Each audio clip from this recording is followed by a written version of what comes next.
दिसतोय परक्याचा, फुलाच चेहरासा दिसतोय परक्याचा, नसे सुटणार नाजूक गुंता दोष न चरख्याचा, फुले मी म्हटले जे होते पाहुणे ते, तरी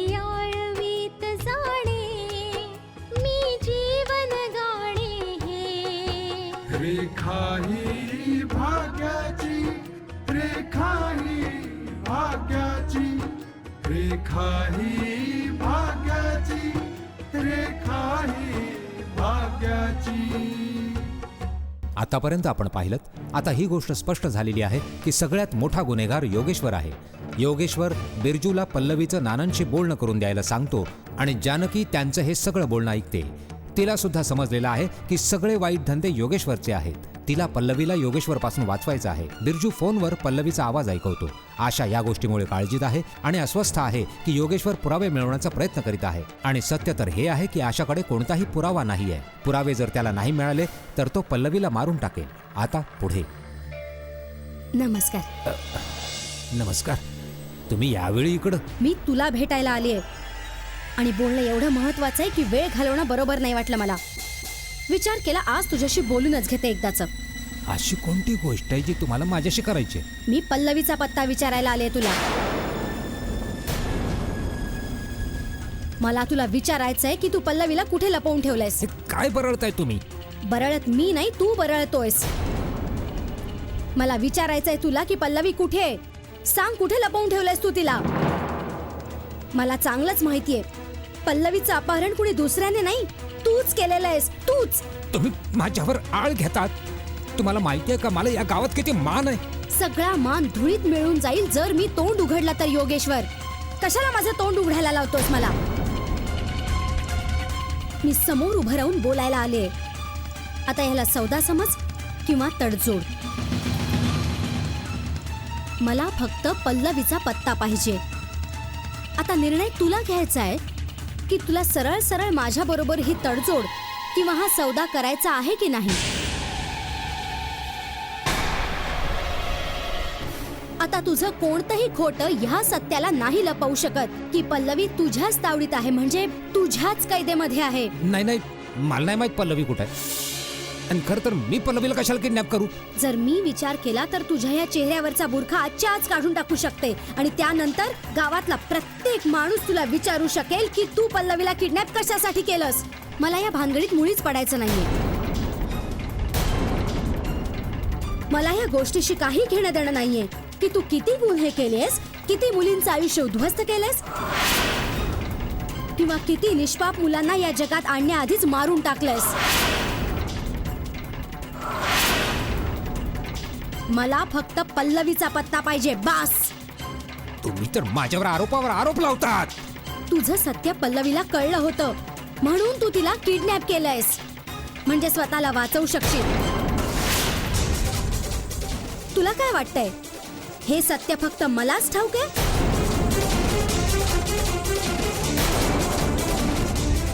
तुझं खरं रूप आम्हा सगळ्यांना माहितीये.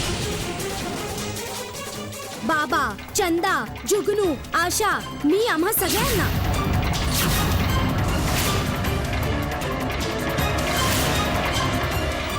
आणि जर पल्लवी उद्यापर्यंत परत घरी नाही आली तर हे सगळ्या गावाला माहिती होईल.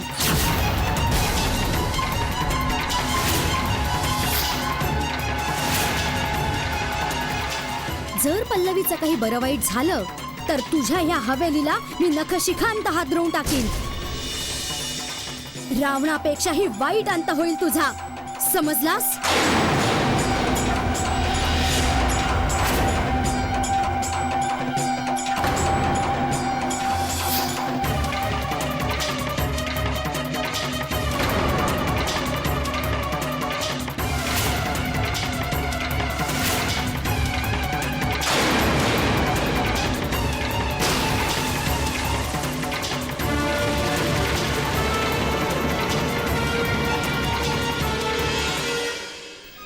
आजपर्यंत मी या गोष्टीवर गर्व करत होते की माझा पती एक मोठा माणूस आहे, ज्याला संपूर्ण गावात एखाद्या देवाप्रमाणे पूजतात.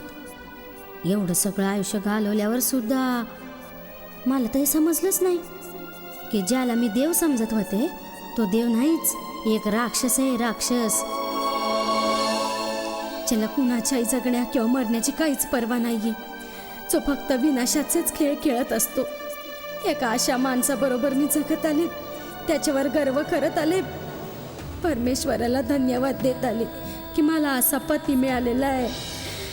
आणि आज घृणा येते माझीच मला की मी आजपर्यंत अशा पैशावर जगत आले जे कोण जाणे किती निष्पापांना मारून आले असतील,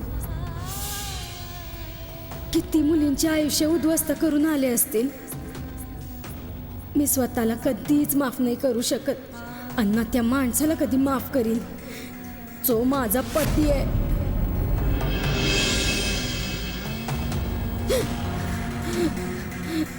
स्वतःला वाचवायला हा माणूस काय पण करू शकेल. पल्लवी आणि तिच्या घरच्यांचा जीव धोक्यात आहे. पल्लवीला मला त्यांच्या तावडीतून सोडवावंच लागेल. हो, मला पल्लवीला त्यांच्या तावडीतून सोडवावंच लागेल. चंदा, हा मालक. बेटा आशाला सांग जरा, मी योगेश्वरच्या हवेलीवर जातोय गायत्रीला शोधायला. अहो नाही मालक, बाईसाहेब तर आल्यात. काय? गायत्री घरी आली? हो, कधी आली ती? बस आता थोड्या वेळापूर्वीच आल्या. आपल्या खोलीत आहेत त्या. ठीक आहे. आशा, गायत्री परत आली? हो नानू, मोठी मम्मी आणखी कुठे नाही तर योगेश्वरच्या वाड्यावरच गेली होती. पण का? एक गोष्ट माझी लक्षपूर्वक ऐक. आपण हात जोडल्यामुळे किंवा गयावया केल्यामुळे तो सैतान पल्लवीला सोडणार नाहीये. नाही नानू, मोठी मम्मी तिकडे गयावया करायला गेली नव्हती. उलट त्याला हे सांगायला गेली होती की त्याचं खरं रूप फक्त पल्लवीला नाही तर आपल्या सगळ्यांना माहितीये.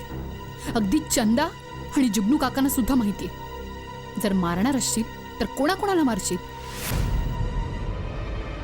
आता तर तुम्हाला मान्यच करावं लागेल की मोठ्या मम्मीचं पल्लवीवर किती प्रेम आहे.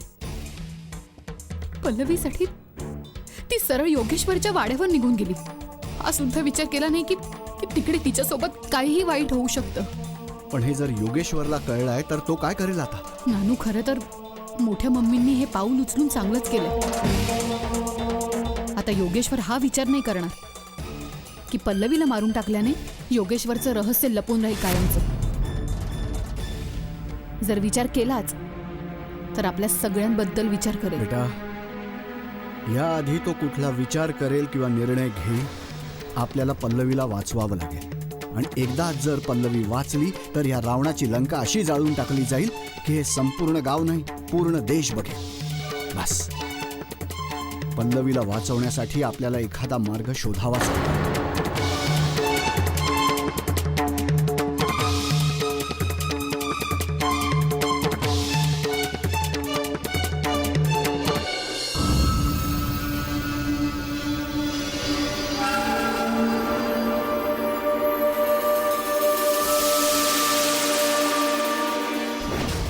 मला या गोष्टीशी काही घेणं देणं नाहीये की तू किती गुन्हे केलेस, किती मुलींचं आयुष्य उद्ध्वस्त केलेस किंवा किती निष्पाप मुलांना या जगात आणण्याआधीच मारून टाकलंस.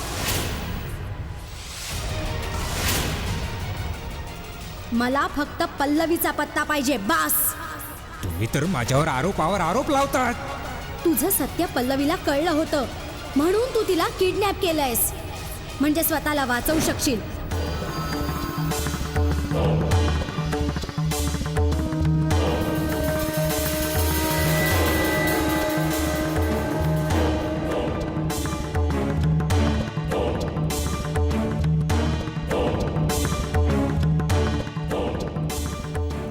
हॅलो बिरजू, कुठं आहे तू?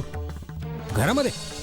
तू आत्ता ताबडतोब माझ्याकडे निघू दे, पटकन इकडे ये. मग मी सांगतो, आजच्या रात्रीत सगळं प्रकरण संपून टाकणार आहे मी.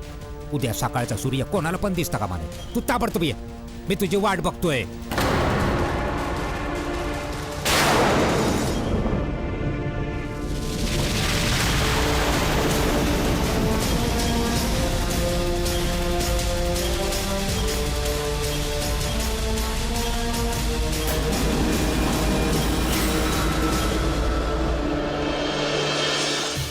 हा जुगनू काका, कुठे आहात तुम्ही? हो, मोठी मम्मी घरी आलीये. हो हो बिलकुल, माणसाला घेऊन यायचंच आहे. आणि हा प्रयत्न आपल्याला आजपासूनच सुरू करायचा आहे. तुम्ही मला वाड्याच्या मागच्या बाजूच्या रोडवर भेटा. मी भेटल्यावर सगळं काही सांगते तुम्हाला, ठीक आहे? जुगनू कुठे आहे? नानू, मी त्यांना गावातल्या एका माणसाला आणायला सांगितलं होतं, जो आपली मदत करेल. ओ, म्हणजे तू काय करतेस बेटा? नानू, एक गोष्ट तर निश्चित आहे, मोठ्या मम्मीने योगेश्वरला जी धमकी दिलेली आहे त्यामुळे तो पूर्णपणे घाबरलेल्या अवस्थेत असेल. विचार करत असेल की आपल्या सगळ्यांचं तोंड कसं बंद करू शकेल. आपलं रहस्य कुठल्याही परिस्थितीत उघडकीला येऊ द्यायचं नसणार त्याला. म्हणजे तू काय विचार करतेस? नानू, ह्यावेळी तो पूर्णपणे रागात असेल आणि त्याच्या ह्याच रागाचा आपल्याला फायदा उचलायचा आहे. ते म्हणतात ना, रागामध्ये माणूस विचार करण्याची शक्ती हरवून बसतो. तर मग बास, त्याच्या ह्याच अवस्थेचा आपण फायदा घ्यायचा. म्हणजे तुला नेमकं करायचंय काय?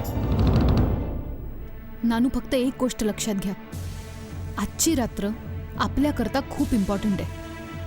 आपल्या सगळ्यांच्या बाबतीत कळल्यानंतर योगेश्वर आज आरामात घरी झोपणार नाही आणि आपण नाही झोपायचं. तो कुठला तरी मोठा परिणाम साधण्यासाठी मोठा निर्णय घेईल. ह्याआधी आपल्याला पल्लवीचा शोध घ्यावा लागेल. हो बेटा, आपल्याला काही ना काही तर करावंच लागेल. पण आपण करायचं तरी काय? ह्यावेळी गायत्री आणि चंदा घरामध्ये एकट्याच आहेत. त्यांना असं सोडून तर नाही जाऊ शकत ना. मग आपण काय करायचं नानू? मला वाटतं तू एक काम कर, इन्स्पेक्टरला फोन कर आणि त्याला सांग की काही पोलीस आपल्या घरावर लक्ष ठेवायला पाठवून दे. ठीक आहे नानू. तो जुगनू काकांचा माणूस वाड्याच्या मागच्या बाजूच्या रोडवर माझी वाट पाहतोय. हो, आपण जाऊया, त्याला भेटूया आणि रस्त्यात इन्स्पेक्टरला सुद्धा फोन करूया आणि जुगनू काकांना सांगू की तुम्ही लगेच घरी परत जा. हे ठीक आहे बेटा, चल निघूया. चला. नालायक बिरजू अजून नाही आला.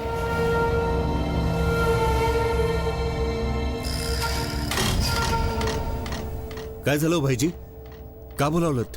बिरजू, आपण आतापर्यंत हे समजत होतो की केवळ पल्लवीला आपल्याबद्दल माहिती आहे. समजे पुरावे आपल्या हाती घ्यायचे आणि पल्लवीला संपून टाकायचं. कोणाला बी कळणार नाही आपल्याबद्दल, कोणाला बी नाही.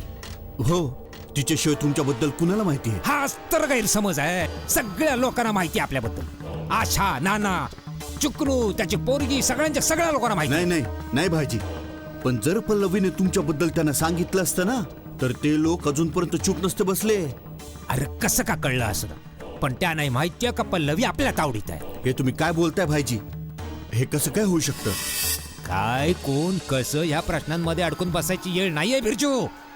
आशाची आई आपल्या घरी आली होती आणि तिनं मला धमकी दिली आहे, जर मी पल्लवीला तिच्या हवाली नाही केलं तर आपल्या प्रत्येक रस्त्याचं पूर्ण गावासमोर पितळ उघडं पाडेल. आपल्या प्रत्येक कारस्थानाचं पितळ सगळ्या गावासमोर उघड केलं. आज पत्तूर माझ्या समोर कोणाची बी हिंमत नाही झाली मान वर करून बोलण्याची, आणि ही बाय मला सगळ्या गावासमोर उघडं पाडायची धमकी देऊन केली आहे मला. आता कुणी वाचता कामा नये, कुणी वाचता कामा नये. संपून टाकत्या पल्लवीला आणि आग लावून टाकत्या आशाच्या घराला. सगळे चढून खाक होऊ दे, कुणी बी वाचता कामा नये. आणि गावातल्या ना कसं समजवायचं, काय समजवायचं ते मी सांभाळेन सगळं. उद्याच्या सकाळचा सूर्य कोणी बी पाहता कामा नये बिरजू, कारण की उद्याच्या सकाळचा सूर्य त्याने पाहिलं तर आपल्या जीवनामध्ये अंधार होऊन जाईल सगळीकडे. म्हणूनच ह्याच रात्रीच्या अंधारामध्ये त्यांच्या आयुष्याचा सूर्य बुडवून टाकतो बिरजू, संपवून टाक. असंच होईल भाईजी, असंच होईल. तुमचं खरं रूप जाणणारे लोक ना या जगात कधी जगले आणि ना ह्या पुढे जगतील. या लोकांच्या आयुष्याची आज शेवटची रात्र असेल भाईजी.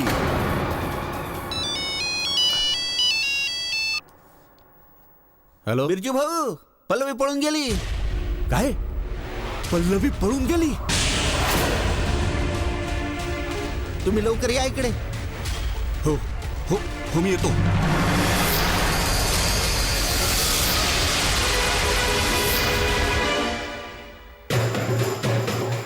पल्लवी पळाली तिकडून. हे तू काय बरवतोयस बिरजू? मी तरी काय करणार भाईजी? पळून ती जाणार तरी कुठे? तिला तर मारून टाकायचं होतं ना जीवानीशी. मी तिला आत्ता मारून टाकतो. नाही, तिला मरताना मला पाहायचं. माझ्या डोळ्यासमोर ती मरल. चल. शाबास बेटा, शाबास. नानू, आता बघा हे लोक इकडून निघतील आणि सरळ पल्लवीकडे जातील. हो बेटा, आपला तीर अगदी निशाण्यावर लागलाय. आता बघूया ते लोक कधी निघतायत ते. हो नानू, आता फक्त एका गोष्टीची भीती आहे. ह्यावेळी तिकडे त्यांचा एखादा खास माणूस नक्कीच असेल आणि जर त्याने फोन करून ह्यांना सांगून टाकलं की पल्लवी कुठेही पळून गेली नाहीये, अजूनही त्यांच्याच कैद. ह्यावेळी तिकडे त्यांचा एखादा खास माणूस नक्कीच असेल आणि जर त्याने फोन करून ह्यांना सांगून टाकलं की पल्लवी कुठेही पळून गेली नाहीये, अजूनही त्यांच्याच कैदेत आहे. बेटा, तू बोलतेस ते बरोबर आहे, पण ही रिस्क घेण्याव्यतिरिक्त आपल्याकडे दुसरा रस्ताच नाही. तुम्ही बरोबर बोलताय नानू. बाबा, जर त्यांना कळलं की ही बातमी खोटी आहे तरी सुद्धा बिरजू तिकडे नक्कीच जाईल. तू बरोबरच बोलतोयस. खात्री करून घेण्यासाठी, पल्लवीला भेटण्यासाठी तो स्वतःला रोखू शकणार नाही आणि आपण ह्याच गोष्टीची तर वाट पाहतोय. नानू, तुम्ही इन्स्पेक्टरना सगळं समजावलंयत ना? हो बेटा, मी इन्स्पेक्टरला सगळं काही समजावलं होतं आणि त्याला तर तुझ्यावर पूर्ण विश्वासच आहे. तो म्हणतो की तू कधी चुकीची असूच शकत नाहीस. बाबा, मी जाऊ? ठीक आहे बेटा, जा. नानू, आपण खूप मोठी रिस्क घेतलेली आहे. म्हणजे असं नको व्हायला की आपल्या या सगळ्या प्रयत्नांमुळेच मग पल्लवीच कुठल्या तरी अडचणीमध्ये येईल. बेटा, गायत्रीच्या बोलण्याकडे आपण दुर्लक्ष नाही करू शकत, कारण तिच्या बोलण्यामागे काहीतरी उद्देश आहे. योगेश्वर स्वतःला वाचवण्यासाठी पल्लवीला जीवानिशी मारू शकतो आणि आता तो आपल्याला सुद्धा जीवानिशी मारू शकतो. बेटा, आता ही लढाई सुरू झाली आहे आणि ही लढाई शेवटपर्यंत लढावीच लागेल आपल्याला. नानू, जर माझा जीव गेला तर मला दुःख नाही, पण जर पल्लवीच्या जीवाला धोका असेल तर तिच्या पोटात एक अजून जीव वाढतोय. एका वेळी 2-2 जीव घेतले जातील. पल्लवीच्या जीवाचं बरं वाईट झालं तर नानू, एक घराणं कायमचं संपून जाईल. पल्लवीला काहीही होता कामा नये नानू. माझ्यापेक्षा जास्त पल्लवीचं जगणं खूप महत्वाचं आहे. काळजी करू नकोस बेटा, परमेश्वरावर भरोसा ठेव.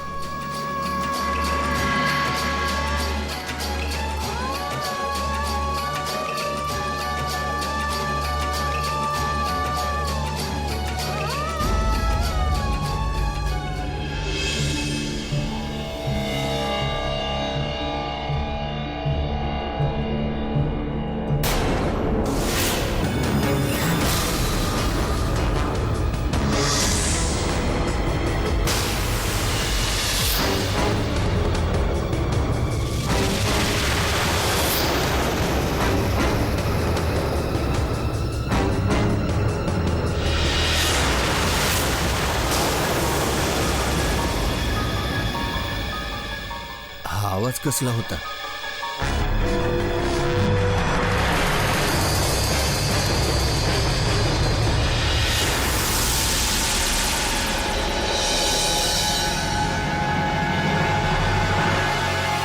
तुम्ही इकडे? वय, तुझा जीव खूपच धोक्यात आहे आणि ते लोक तुला कधी बी मारून टाकतील.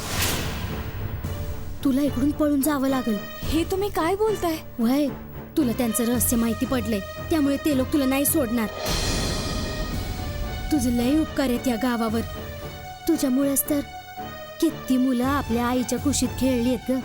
काय माहित किती मुली त्यांची शिकार होण्यापासून वाचली आहेत. हा गाव तुझे उपकार कधीच नाही विसरणार बाळा. अण्णा कधी मी. पण ते तर तुमचे पती आहेत ना? वय बाळा, आजपर्यंत मी त्यांना माझा पती समजत होते. पतीच नाही, माझा परमेश्वर मानत होते. आणि असं समजत होते की पूर्ण गाव त्यांच्या मानतेमुळं त्यांची देवाप्रमाणे पूजा करतो. पण आज मला त्यांचं खरं रूप कळून चुकलंय.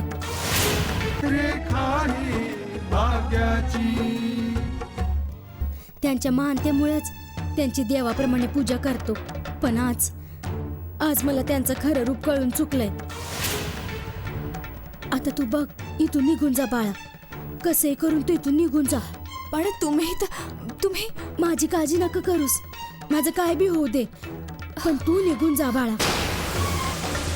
जा बाळा जा. तू इथून निघून जा. जा, तुझा जीव धोक्यात आहे बाळा. जा. पण आणि मी तुझ्या जागेवर बसून राहते. तुझं जगणं खूप गरजेचं आहे बाळा. तुझं जिवंत राहणं लई गरजेचं आहे. तू निघून जा इथून. तू पळून जा काय पण करून. तू पळून जा इथून पल्लवी. तू माझी काळजी करू नकस. तू निघून जा. उठ. पण आंटी तुम्ही इथे एकट्या. माझी काळजी करू नकस. माझं पल्लवी काय व्हायचं ते होऊ दे. तुझं जिवंत राहणं गरजेचं आहे बाळा. तू जा. तू जा बाळा जा.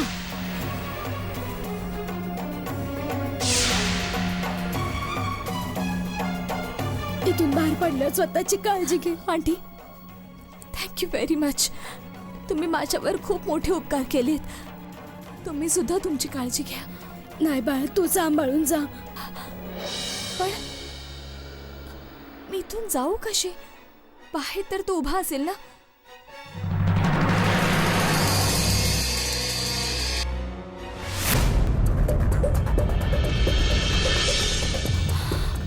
एक आयडिया आहे. तुम्ही झाकून घ्या. हे असं करा.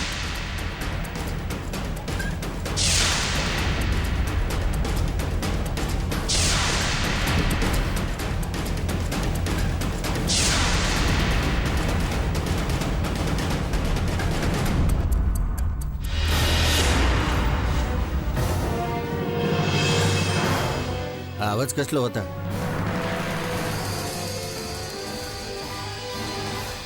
असं वाटते झोपली.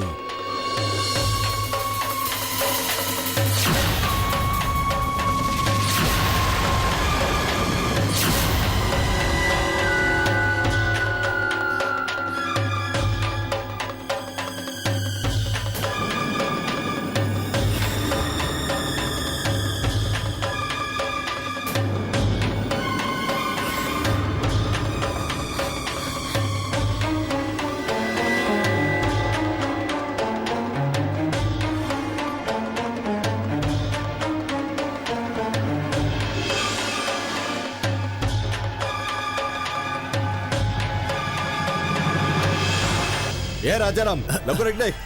हो भाईजी. पल्लवी इकडून पळून जाण्यात सफल कशा झाली? कुठं गेली पल्लवी? हे काय बोलतोय भाईजी?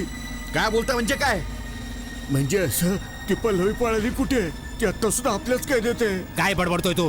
तुझ्या माणसानंच आम्हाला फोन केला होता का पल्लवी इकडून पळाली म्हणून? केला होता की नाही? हो केला होता ना.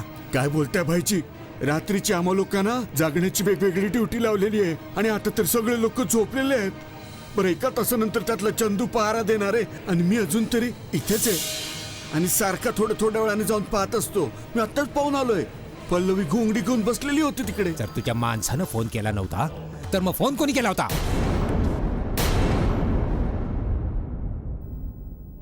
त्या दिवशी तर खूप ओरडत होतीस.